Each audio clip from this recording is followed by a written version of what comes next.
Does it say if it's recording? Mm-mm. Yeah, it is. Okay. Okay. Okay, so the mission and the vision of Aggie Achieve, it's designed to be twofold.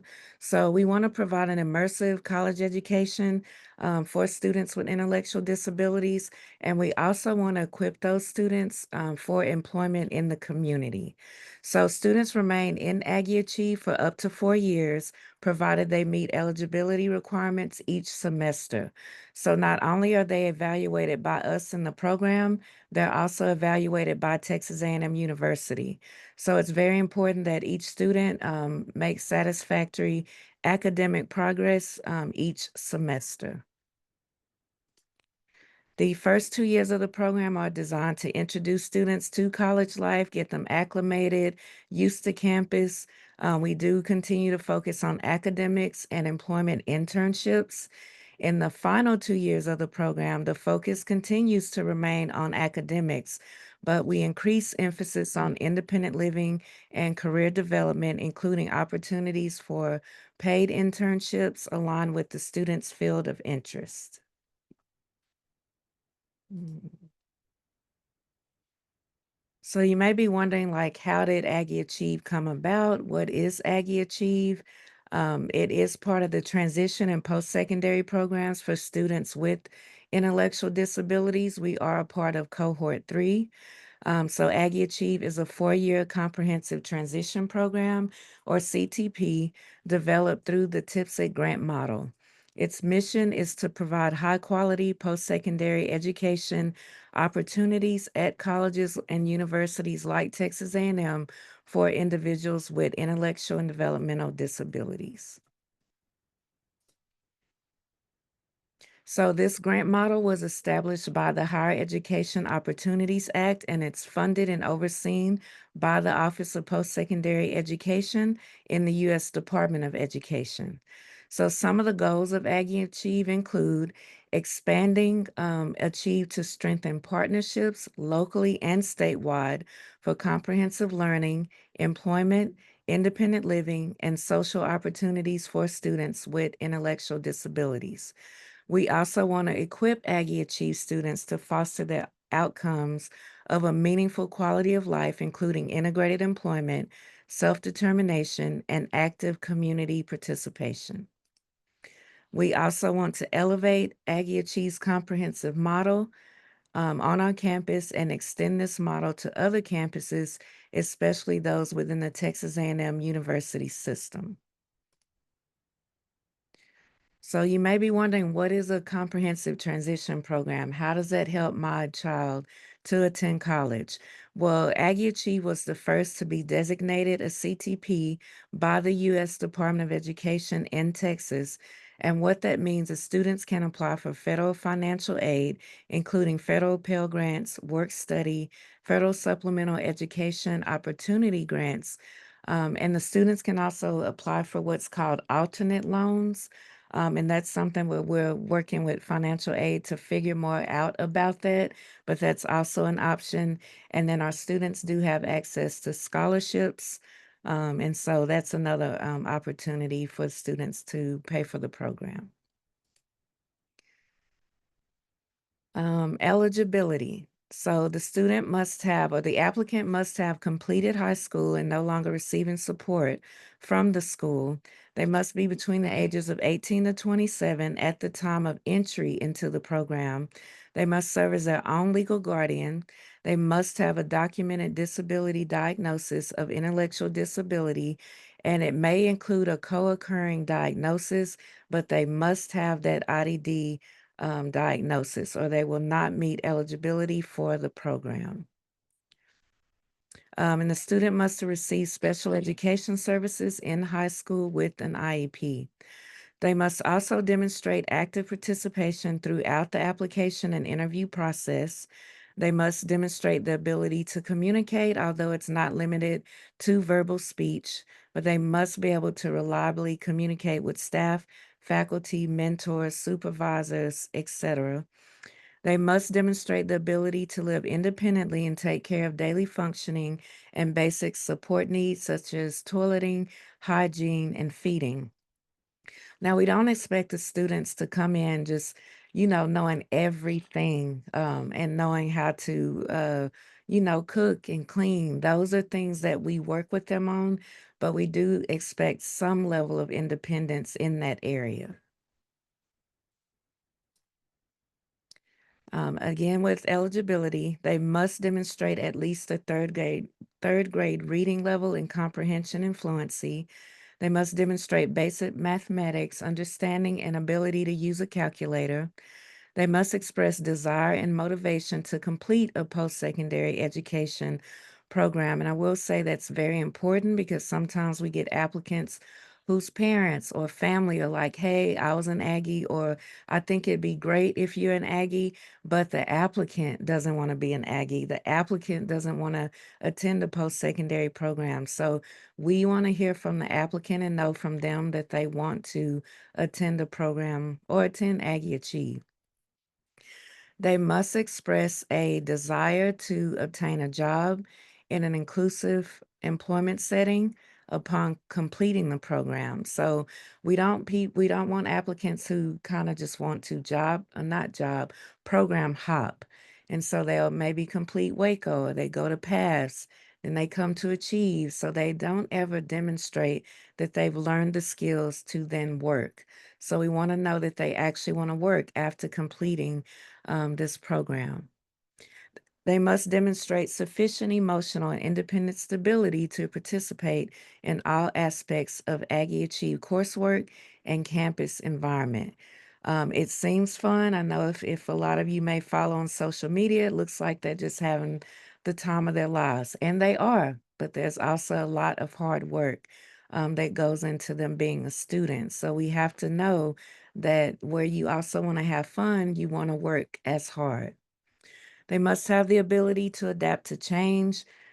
Texas A&M University is extremely large, and our students are not housed within a small, section of the university. They have access to the entire university, so they must be able to navigate campus safely, ride the buses, so they must be able to do that.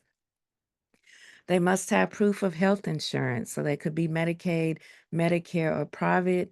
They just need to have that on them in the case of an emergency or a medical appointment because we're not responsible for holding on to those documents for them.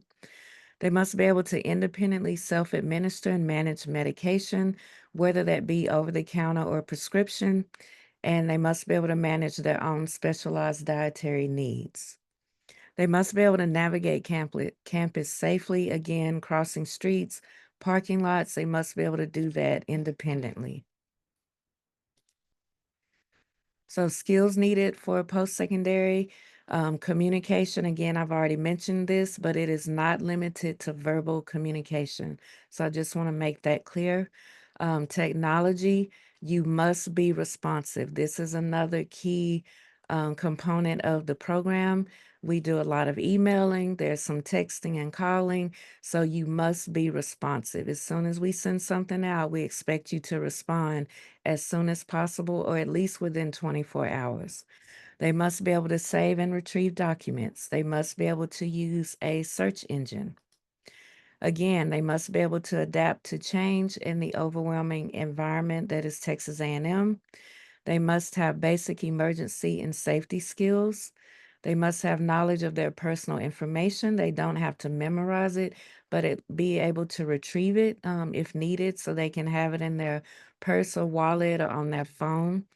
That personal information should include their name, their birth date, their address, their phone number, things like that. They must be able to work in groups and be able to develop friendships and just be able to communicate. They must be able to appropriately manage their unstructured time.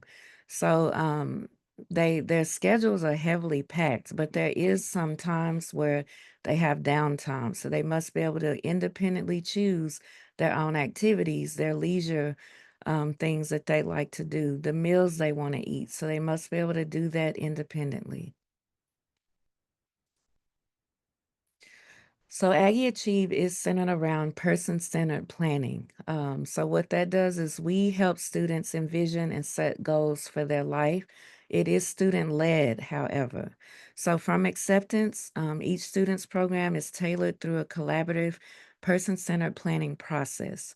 So the students will meet with staff weekly, and then they set up these individualized goals and present them at a semesterly PCP meeting where they may invite guests of their choice.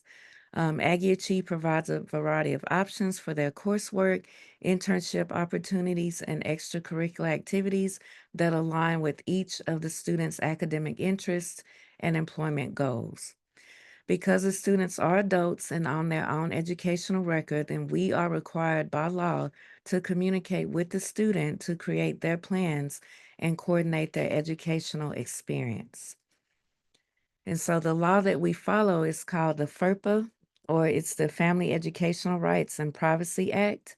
And under provisions of the FERPA Act, students enrolled in post-secondary educational institutions are deemed to own their educational records. So all communication is filtered through the adult student, but we do heavily encourage the students to communicate and share information with the parents or with their parents, and again, we do have students sign consent. So if there's a behavioral concern or an emergency, then we are able to communicate with parents and get them involved as soon as possible. The coursework, so courses, most courses are taken for 0 credit, except employment internships and the physical education program courses. These courses cannot be transferred within the university or to another institution, and students can take one physical education course and one academic course per semester. So students completing all 4 years will receive a certificate in interdisciplinary studies from the College of Education and Human Development.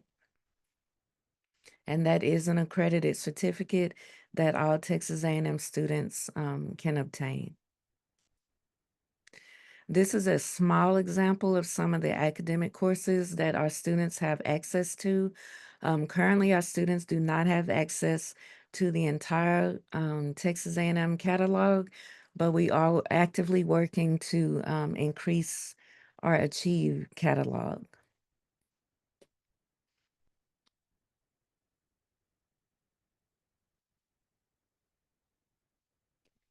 The Physical Education Activity Program, also known as PAP, it encourages the Achieve students to participate in physical education classes such as basketball, bowling, yoga, strength training. There's archery.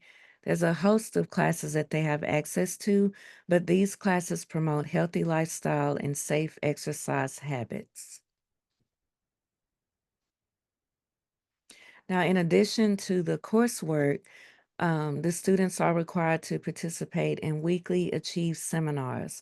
So these seminars are taught by our senior training specialists and our training specialists, and we focus on independent living, career awareness and job development, healthy relationships and social skills, and self advocacy. As freshmen, the freshman students enroll in the Hullabaloo U First Year Experience course during the fall semester of their first year. And this is required for all Aggie freshman students. And so our students also have that extra course the first semester. And those topics include healthy relationships, study skills, time management, and campus resources. So this is a potential week at a glance for an Achieve student. It varies to each student. Of course, it is individualized. There may be study halls or some classes that they take together, but it's pretty individualized. Our students put in about 40 hours a week, and that includes their study hall, their courses, their events, their internships, and so they're pretty busy throughout the week. This is just a few pictures of our students. As you can see, they're active all over campus. Our students do participate in Texas A&M's graduation ceremony, so they walk What's neat is they actually lead out all of the other students. So they're the first ones out the gate, as we say. They're the first ones out. The Aggie Achieve Mates hosted a Sing for a Ring event this past April, and so all 9 of our junior students have their rings paid for. So we hope that that's an event that they put on every year.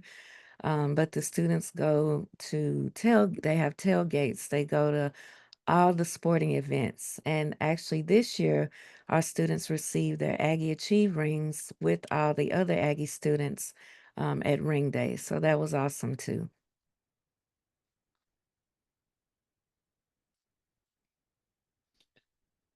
So employment. So every semester after their very first semester as a freshman, they will start doing internships.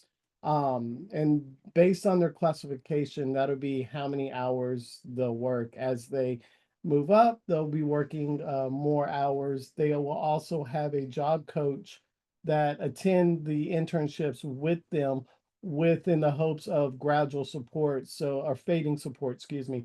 So as they get used to that job, I will slowly start pushing those student workers away so that the student can perform the job by themselves. So each student completes an internship every academic year, starting the spring semester of their freshman year. During the last 2 years, students continue to work in a setting more directly aligned with their chosen field of specialization. In the final year of the program, students work more closely with the job developer to identify relevant, inclusive employment opportunities, local or at their home. Also, with that being said, it's what the student wants for work. So, what I do is I kind of figure out what they want to do and try to align them closely with what they want to do, not what the parent wants to do, but with what the student wants to do. So I'll talk about the independent living.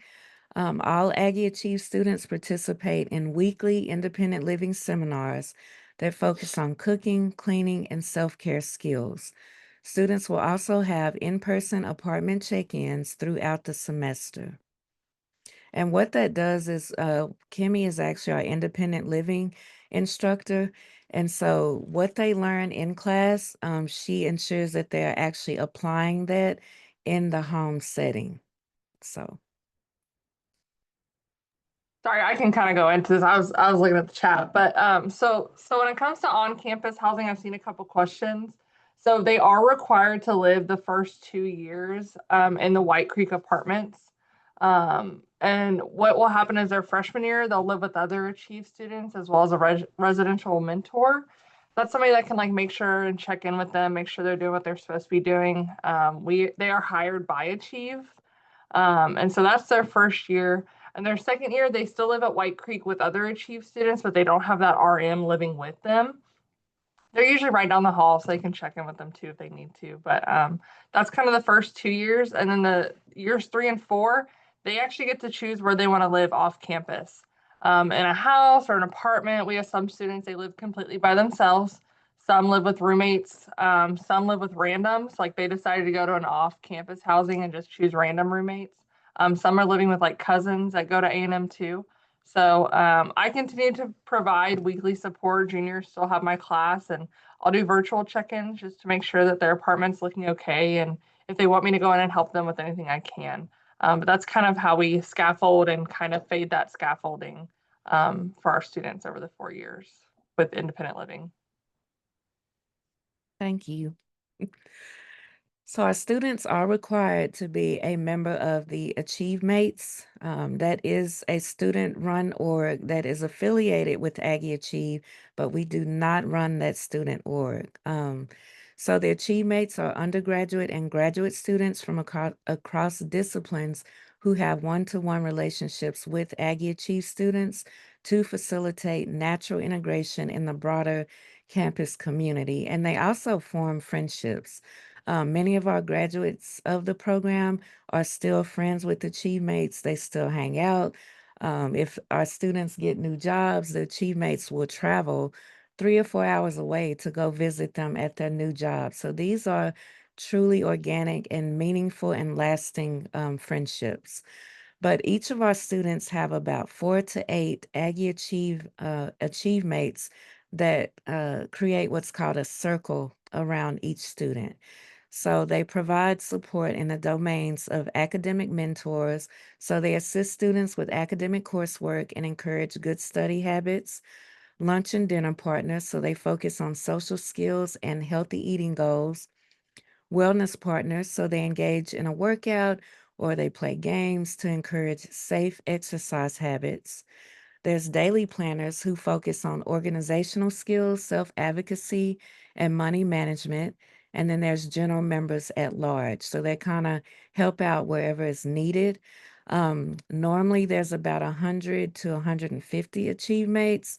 We heard for this current semester, there may be more towards 200 to 300.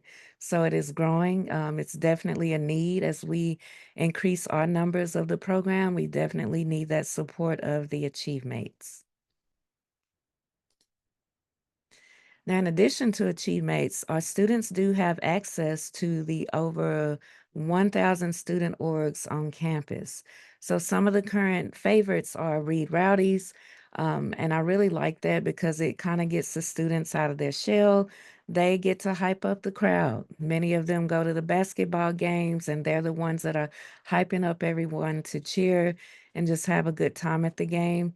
There's Aggie Emeralds. It's almost like a sorority, but it's not. So that's a close sorority type org. There's Whoop, the TAMU Student Special Olympics. We have students participating in that. Aggie Cinema, Sports for Kids, the Swim Club. What's neat about the swim club, we have students that are in that club and they actually compete in swim meets. And so that's great. And the meets are put on at various college campuses as well as here at A&M. There's intramural sports, TAMU Paws, Aggie Guide Dogs and Service Dogs, content creators, Swamped, not sure what that one is, and TAMU Cupcakes. So what we tell the students is if there's not an org that you see fit that you want to join, then create one. They have the ability to do that as well. Program costs or estimates of the program costs. Designated tuition is about 891. University advancement fee, 515. Health center fee, $75. Rec sport, 106. Student center fee, 100. And the program fee, 9,632. And the total per semester, and this is not including housing and food, for on-campus housing and meal plans, it's about 11,319 per semester. So programmatic support and fundraising, Aggie Achieve is primarily supported by private donations and student fees. Scholarships are available for students based on financial need. And with scholarships, we do have in-house scholarship application that we do, and we do encourage every student to apply because every student that has applied since I've been employed here, they've all received a scholarship. And we are working to minimize costs as much as possible by working with the development officers in the College of Education and Human Development. They are Amy Hurley and Ashley Bryant, and they work fearlessly to get these donations and support for the students.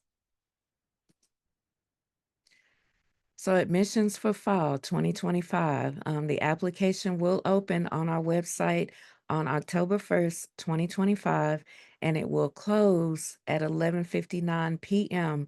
on December 1st, 2025. So it's very important that you get your app in within that timeline because once 12 a.m. hits on December 2nd, we can no longer accept applicants or applications. So they must be in by that timeline. The application is posted on the Aggie Achieve website and submitted electronically. And I do thank y'all that those of you that reached out to us to let us know that you didn't have access. We've since fixed that on the website, so you are able to see a PDF version of the application. And that link is also linked within that sample application.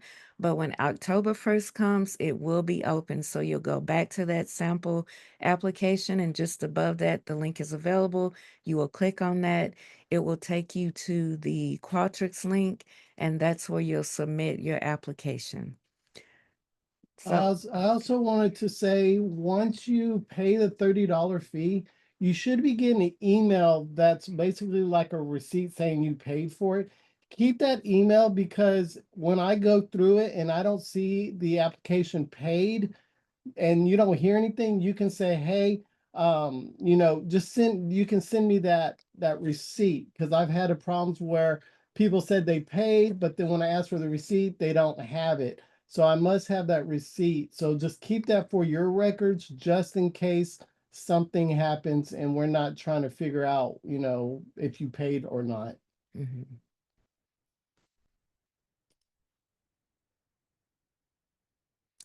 So I'm going to explain a little bit how the interview process goes, or the application process goes. So once you submit the application, we review them all to make sure we have the entire application, that it is filled out. You submitted all of the testing. The references are there. We must have an entire packet before we can move the applicant on to the second phase. So the second phase is the Zoom interviews. The first round of interviews will include a 15-minute Zoom interview with the applicant only. And this is another very important step. We want to hear from the applicant, and so this is why we ask just to meet with them. Now, what we have seen is there have been parents that will be in the background and they're holding up a poster, or we can see like a mirror and it's showing that parent in the applicant interview with the applicant. So we prefer that it just be the applicant only, so that we can get to know them and interact with them. It's a very short Zoom interview. It's easy questions, so it's nothing, it shouldn't be intimidating, nothing hard. But we just ask that it be the applicant only. So if they make it through that Zoom interview phase, then we have the on-campus interviews. This is the second round. It includes a 2-day overnight interview process that includes a thorough evaluation of their independent living, time management, behavioral regulation skills. Both the applicant and his or her family must participate, and by family, it can be at least one parent, or sometimes someone has sent maybe a grandparent if a parent couldn't attend. But there must be a family member present to participate in the interview process, and lodging is not provided for this 2-day interview process. Now, if the applicant makes it through that, and also what we do also assess is their third grade reading and comprehension level during the on-campus interview. So if they make it through the on-campus interview, the final phase is summer experience. Final applicants must commit to attending an 8-day intensive summer experience on campus at Texas A&M University. Lodging is included in the summer experience registration fee. Now, this is just the applicants only. So the first day, parents or family will attend and we'll do an orientation. And then after that, family will leave, and then the applicants will stay with us for a week. We are with them and heavily involved with them every day. They'll participate in a healthy relationships course, and then we just have other activities planned for them. So they get pretty tired out. It's fun, but it's also a lot of work, and it's similar to what life would be like on campus as an Achieve student. So once we finish all that, and through all of these phases, I forgot to mention, we're always collecting data. But at the end of the summer experience, we then turn all of our data in to the faculty executive committee. It is encrypted, so they don't see names or anything like that. They just see maybe an IP address and the data. And then they are the ones that review all of that information, and they determine who's admitted into the program. So we don't make that determination. Our anticipated cohort size is 10 each fall. Now we say up to 10 because ultimately it depends on how the applicants perform. So sometimes we don't get 10. It may be 9, maybe 8. There's been as low as 4, I believe, but we anticipate 10. So you may be asking, what are we evaluating? So we want to know the applicant's aspirations to attend college, their aspirations to attain employment, their foundational reading, math, and writing skills, their social skills, their time management skills, their independent living skills, healthy relationship building and social skills, navigation and safety skills. Applicants invited to campus will engage in scenario-based simulation activities during the selection process that demonstrates how they will perform in high-stress, interpersonal situations. So, like for example, working up to a deadline or if the schedule changes, how do they perform under that type of pressure? And then we look at how do they navigate campus. Now, we do not have the students or applicants come on campus and say, all right, see you later. We make sure that we're with them. We provide, that support, but we're assessing them as we're providing that support. So they would ride the bus, we will walk around campus, and we're just looking at, do they use a crosswalk? Do they know how to get to the bus stop? Do they know how to wait for the bus? Do they know how to follow instructions entering the bus and exiting the bus? So those are things that we're looking at. So there are ways that you can support your son or daughter for a post-secondary program, for any post-secondary program. Have the applicant practice knowing their personal information, such as their address, their phone number, their date of birth. And again, if they're not able to memorize it, then have them have it on their phone or in their watch or their wallet, just where they're able to access it quickly if needed. So another tip, have them practice sending and receiving emails. This is something you could just set up an account and just email back and forth with family, friends, just to get that practice. Phone skills, texting and making phone calls, that's very important. Emergency and safety skills and managing medication. Again, we are not medically trained personnel, so we cannot, recommend prescriptions or medications. We can direct you to the Butyl Health Center.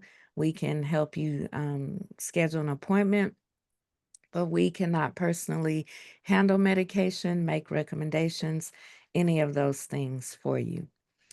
Have them use a schedule. The phone calendar is their friend. We do set up the schedule that you all saw earlier, but we ask that each student put that schedule in their calendar. And so them using their phone calendars is very helpful. Some students may take a picture of their calendar so they have access to it, but we do highly recommend that they practice using a schedule. Independently scheduling appointments. Again, this is a great skill to have. This is not required because we will help them make the medical appointments, but it is a good skill to have and to practice. If there's any behavioral concerns like wandering, hiding, stealing, violent or aggressive behaviors, we ask that they address this before coming to the program, or because, again, we're not trained specifically in those areas, and our program is just not set up at this time to accommodate those needs. And so we just ask that you address that before coming here. Sorry. And then transportation skills. So our students do utilize the bus, but they also may have to take an Uber. The bowling class is one that our students take Uber for because bowling is not located on campus. It is in College Station at Grand Station Bowling, but it's not on campus, so they must use Uber. There is a bus that goes near that location, but they would have to get off the bus and walk. And so most of them will use Uber or they may use an AchieveMate, but they have to be able to use their transportation skills. And again, this is something that we do help them with. Shopping and budgeting is another skill that's great to have and practice, and employment training in the community. So you may be wondering, how can I find the right college that is right for me? Now, I know you are all here because you feel that Aggie Achieve is the right college for you, and it may be, but just know that there are universities and colleges in the in Texas and the United States that offers these types of programs. And this is not an updated map. I should have updated these numbers, but there are about 360 of these types of programs in the United States, and there's 20 of them in Texas. They're all a little bit different, so you could look at each one to see which one fits your needs. But you could go to thinkcollege.net and you can actually search for the program, and it'll give you contact information, the website. So it's a great resource for parents and for applicants and students. They have videos, they have additional resources. They talk about financial aid, they talk about what's going on with the government on decisions on programs like these. So thinkcollege.net is a great resource. A lot of people ask, do we have campus visits? Unfortunately, we do not do office tours because our students are all over campus. So there's really nothing for you to tour. It's just our office space. So what we recommend you do is schedule a visitor's tour. That way you can see all of campus, and then you get a clear picture of how students traverse campus. You can also schedule a White Creek tour, and you can actually see the living quarters of the Achieve students. So we highly recommend those two campus visit tours. And then ways to connect, you can follow us on Facebook, Instagram, and what's formerly known as, I guess, X. You can follow us on X, but we are more heavily active on Facebook and Instagram. So that is the conclusion of our presentation, and we will open it up for questions and answers. Anita, can you go over the multi-phase interview process and kind of like timeline? Like, Okay, let me like I go. know it closes December 1st, but then kind of after that, after the applications close. Kind of like when the Zoom interviews, when the on-campus interviews and all that, and when they would know. Just like a loose timeline for Yeah. people. So what we do is once we receive the applications and review them all, we try to get everything reviewed and get notifications sent out. So if you're missing something, we give you about a 2-day window to get that information back to us. We're trying to push for the end of December to get that done. Usually it's more like the beginning of January because the holidays come in and we're not here on campus. So it's usually within the first few weeks of January, but we're hoping for the end of December to get that info to you. And then by the first week of February is when we're letting applicants know about the Zoom interviews, if you've made it to that phase. And then shortly thereafter, within 2 to 3 weeks, we'll let you know if you move on to the on-campus interviews, and those happen usually around the end of March and the beginning of April. The summer experience happens the first week in June. It's every first week of June. So that one is set, but the others kind of fluctuate a little bit. Um, is that enough info? Yeah, and then So, usually end of like July is when they would hear back if they were admitted or not after summer experience, correct? I Yeah, don't. we're trying to push that back closer to just after July 4th, if possible. But summer experience ends, and then we have to collect all that data and get it turned in to the faculty committee. And sometimes they're not on campus, so they have to call a special committee. So it just depends on their time frame, but we're hoping within the first few weeks of July, you will know if you're admitted into the program or not, because at that point, we then have to get you registered and get disability resources set up. And so it's pretty fast and furious after we get you. So I do want to say, because Anita and I do go through every single application that we get, and sometimes some of the things that I've noticed is that on diagnosis, they'll just put other.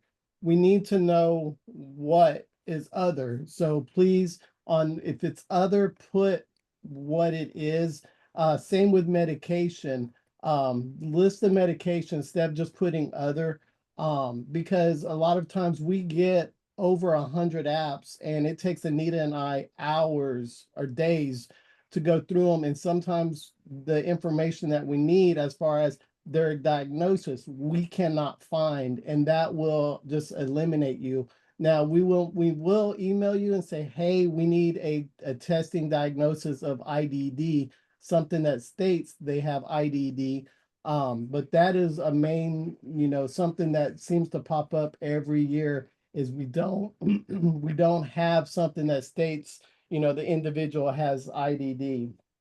Trying to think of uh that's a big thing. We also read, go through and read the IEPs, every single one. And so it takes Anita and I a while to do that. So just please be patient. I know we get emails. Have you heard anything? Have you heard anything? And sometimes, we have over 150 applicants, and Anita and I literally go and read everything. And so it takes us days to do that. So just um, please be patient. And also, if it just has autism, no, the student is not eligible for the program. Now they can have autism and IDD, but you must have IDD. That's Mhm. another issue that we've had in the past.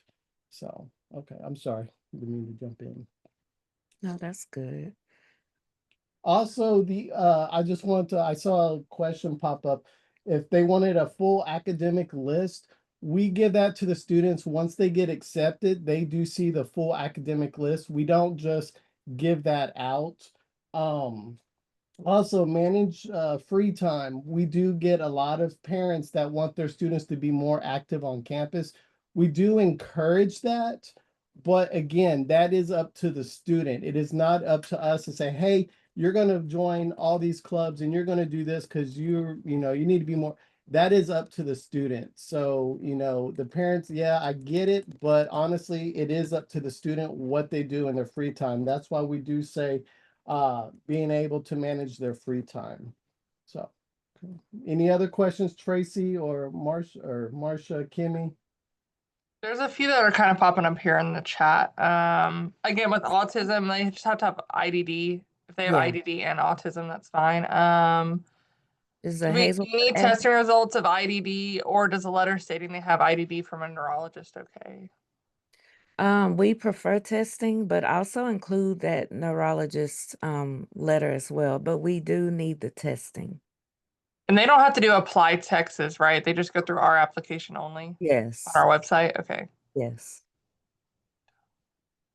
I Sorry, see they're it's kind of all the popping in. Is the Hazelwood Act accepted for tuition?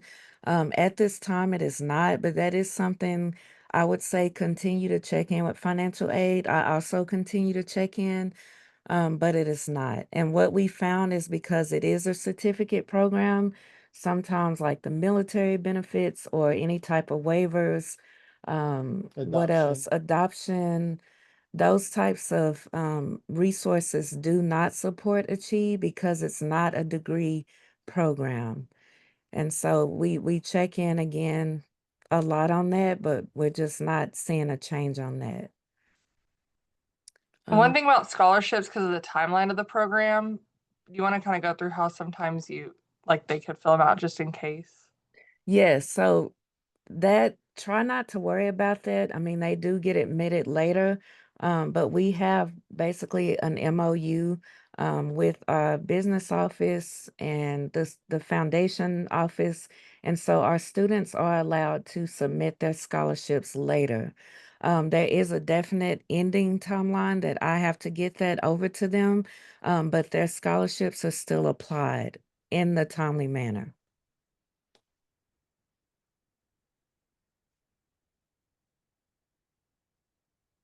Let's see, what is CSS so the question is, what is CSS? And do you know anything about deaf students getting grants? I am not sure what CSS is. I would have to look that up and get back to you unless any of the other team members know. Um, And then the students are just, or the applicants are eligible for those federal Pell Grants at this time. I do not know of any other additional grants that they're able to get. And someone asked, you mentioned waivers. My child has the deaf and blind and multiple disabilities waiver. Did you say waivers pay?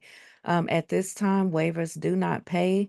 I have heard that that is on the table in Congress, I believe, to see if that's something that, could change in the future.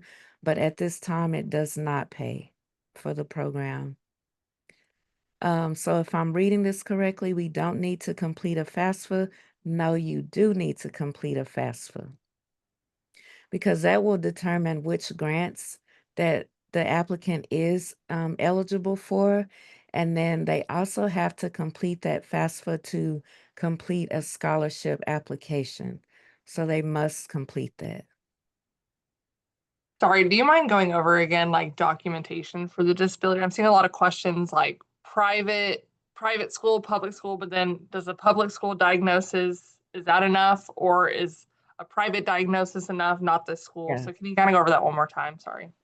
So pretty much any documented diagnosis, we accept.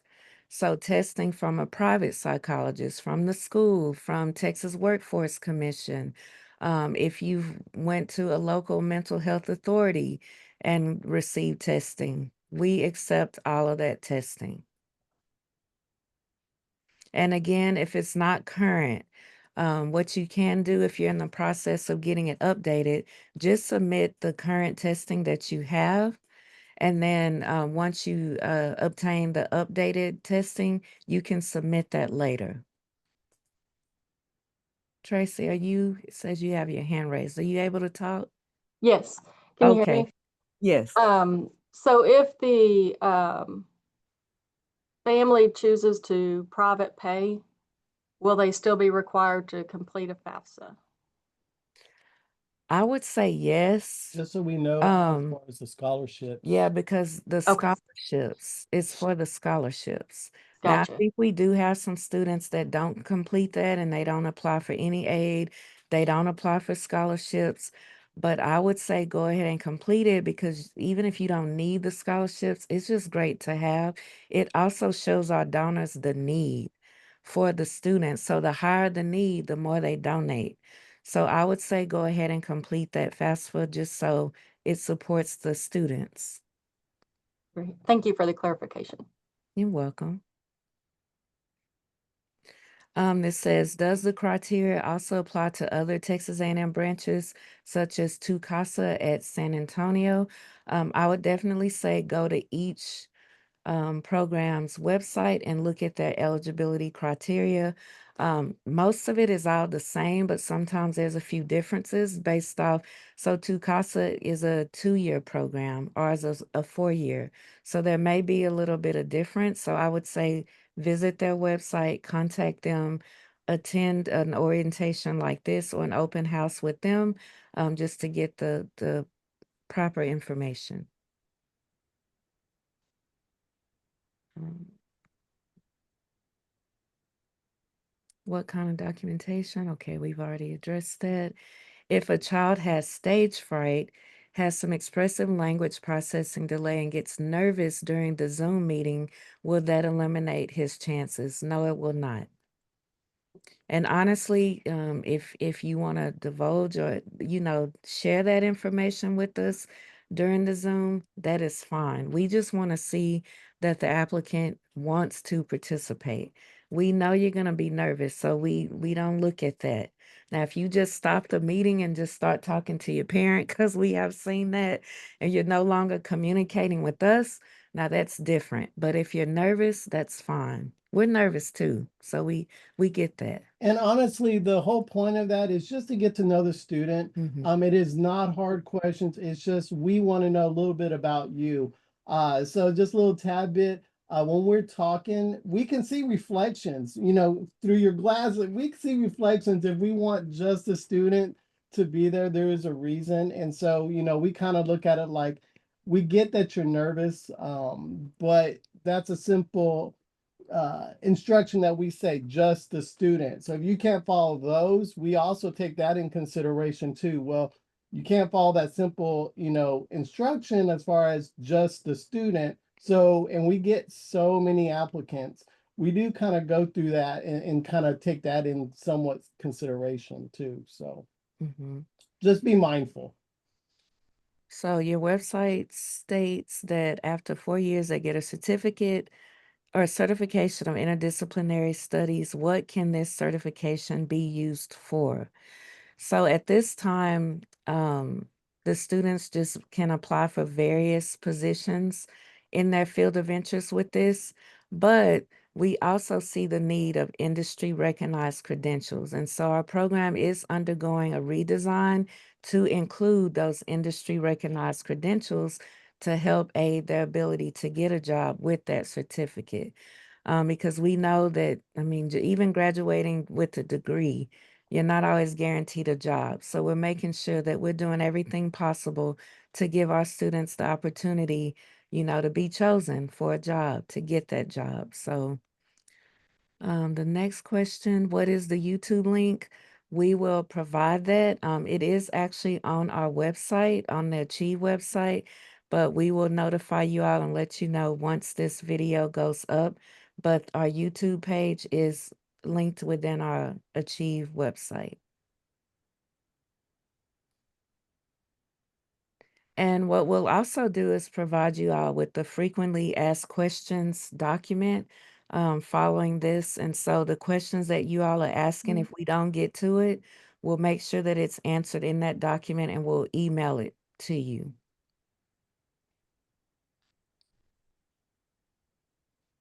How is IDD defined? I thought ASD or autism spectrum disorder was a form of IDD. So they're different. So IDD deals more with the intellectual disability, and autism spectrum disorder may be more of a developmental disability. But the federal government or these TIPSA grants are specifically for students with intellectual disability. So that is why that diagnosis has to be documented and listed in their documentation. And then if they have a co-occurring diagnosis, that's fine, but that can't be the sole diagnosis. So autism spectrum can't be the sole diagnosis. You mentioned about this, a third cohort. Does it mean two cohorts have completed yes. So we've actually had 3 cohorts to complete the program. It started in 2019, but it received that TIPSA grant in 2020. So we've actually had 3 cohorts to complete all 4 years of the program. We're an Army family. Do you know of any scholarships? So again, we have an internal scholarship application that links to a lot of different scholarships for the students. Strides is another one, and we can put that on that frequently asked questions document. But Strides is another scholarship opportunity. And then there's other scholarship um, websites that they can apply through. We have students that get other scholarships. So to answer that question, I'm not sure if there's some specifically for an Army family, but there very well may be. You just have to do the search on those scholarship sites. If a student who applies does not get selected, can he reapply the following year? Yes. We've had some students currently now that have applied 3 times. They didn't get in, they didn't give up, they kept applying, and they got in. So yes, the only time that you would not be able to reapply is if you got to, say, summer experience and you didn't complete it. And so you left for just whatever reason. You decided to leave, or there was a behavioral issue and you had to leave. So in that instance, then you could reapply, but you would not make it through. So we have some that may have completed summer experience and they're going to reapply, and that's fine because they completed the entire process. Can you go over like out of state fees and like the cost if you're out of state? So currently, we do not accept out-of-state applicants. We're in line with the Development Disabilities Act. And also we are trying to get in line with Texas Workforce Act Commission. And so we serve students that reside in Texas only. How many kids are in the program? How long has Aggie Achieve been in existence? It's been in existence since 2019, and we currently have 30 students. Are they taking some of the same courses as regular students? Why are they not getting credit for those courses?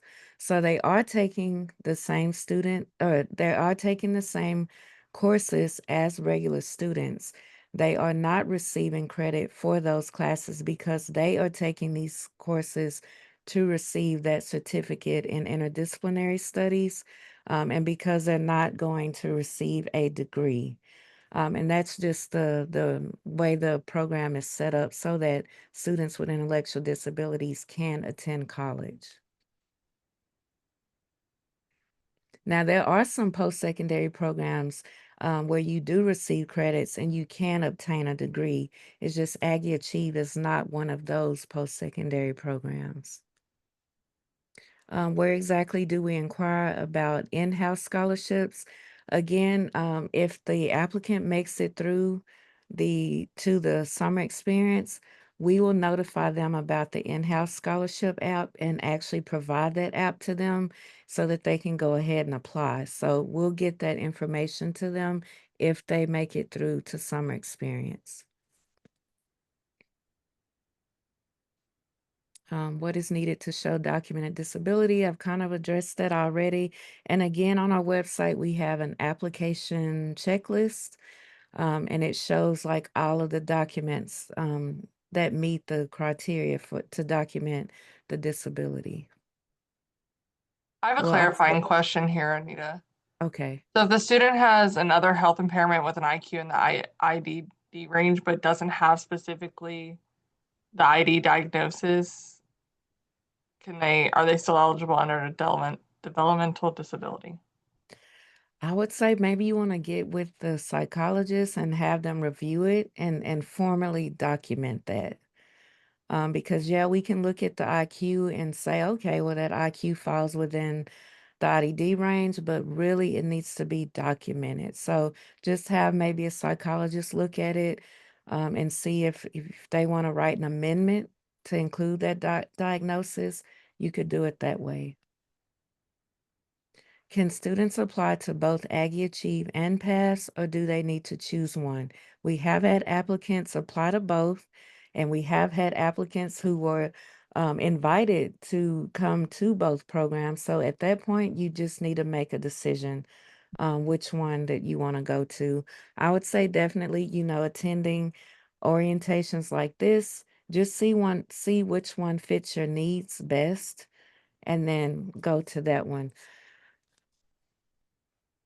And again, as part of the redesign, now we don't know the time frame on this, but we are working with the PASS program to include that within the Aggie Achieve so that students have the access to that industry recognized credential through the PASS program. So that is not set in stone. That's not concrete yet. So that would be another opportunity if you wanted to kind of do both. But we don't have that in place just But yet. I do want to say that if you really want to go the pass, apply for pass. And don't apply for achieve just because you may be taking a spot that an achieve student really wants to Yeah. come to achieve and not pass. And so it's really not fair if you, oh, I want to go pass, so I'm gonna apply to both, but if pass takes me, I'm going there. Then just go to pass and leave this spot open for somebody that really wants to come Yeah. to achieve. Yes, Tracy. So I'd like to make one comment about applying to different programs. It really needs to be a conversation between you and your student about what exactly they want to do with their life, because they're the ones that are going to have to be working in that particular field. So PAS is good for individuals who are interested in like childcare, supporting people birth to 5 years old, or as if they want to work as a paraprofessional in a school district or as a direct support professional in like a nursing home setting. So if the student or the applicant is interested in any of those fields in human services, then PAS would be the route to go. So I would highly suggest that you sit down and have those conversations about what they like, what they don't like, and what kind of field they're interested in studying before you decide on a program, because that really should be the driving factor behind the decision that you make. Thank you, Tracy. And someone asked, does the GI Bill cover? At this time, it does not. Again, I highly recommend you continue to check on that, and check with the financial aid office, and we continue to do that each semester as well.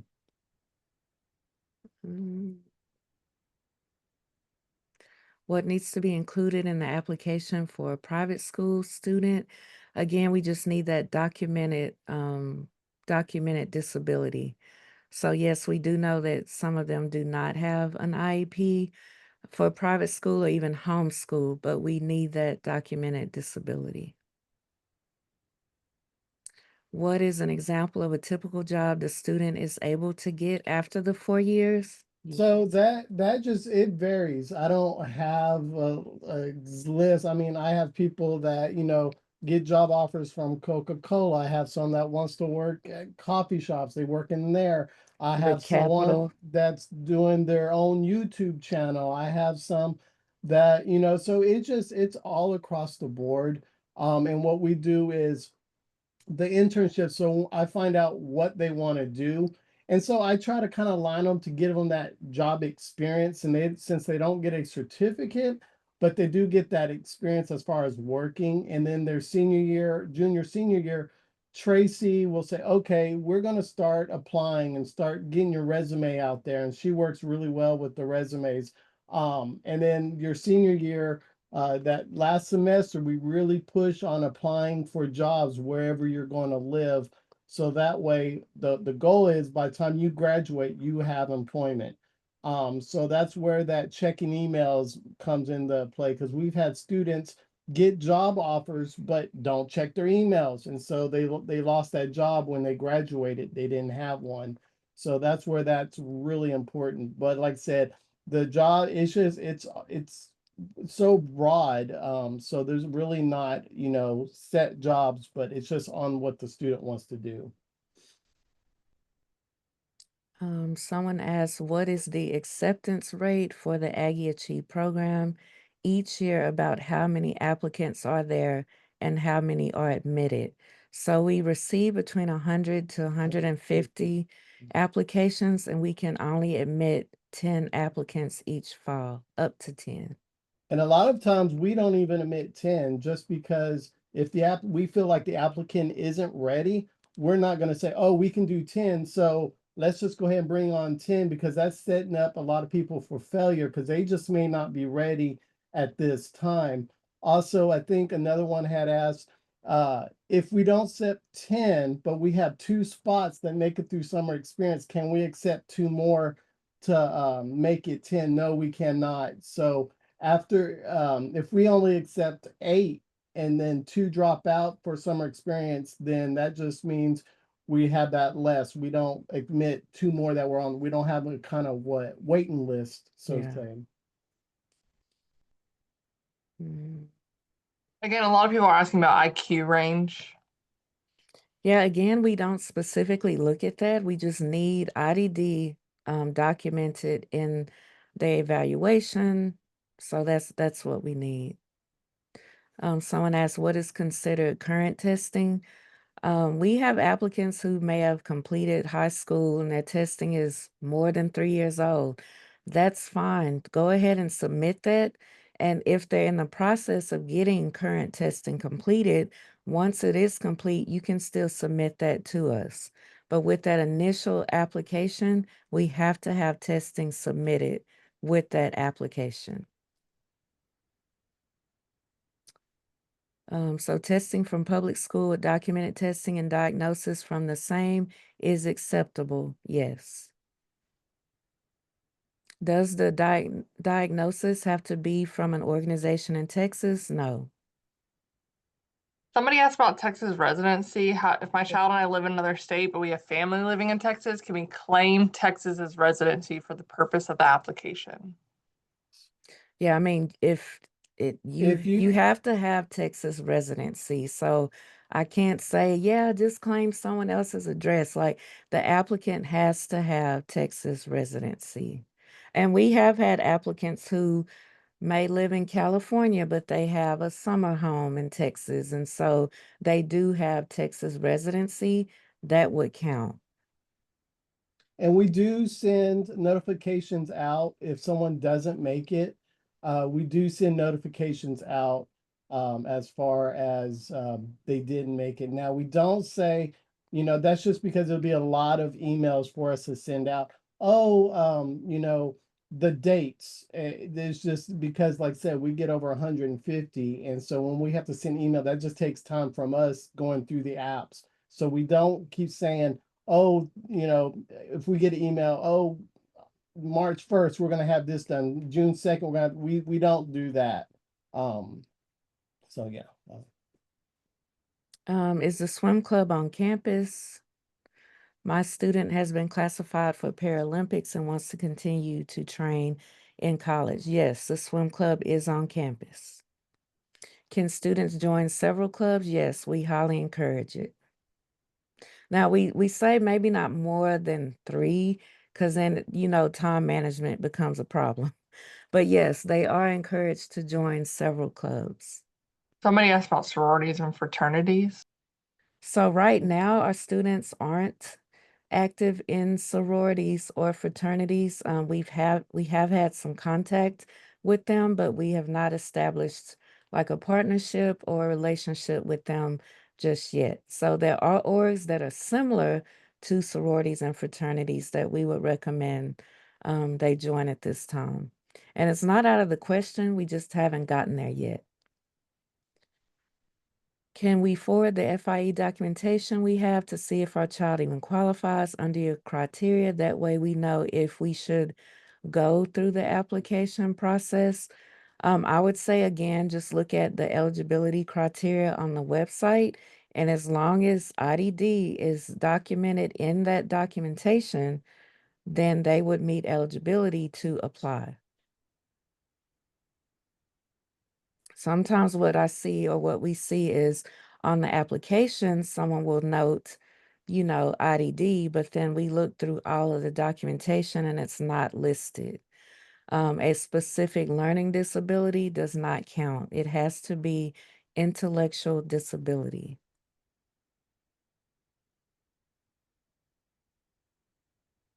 Okay, let's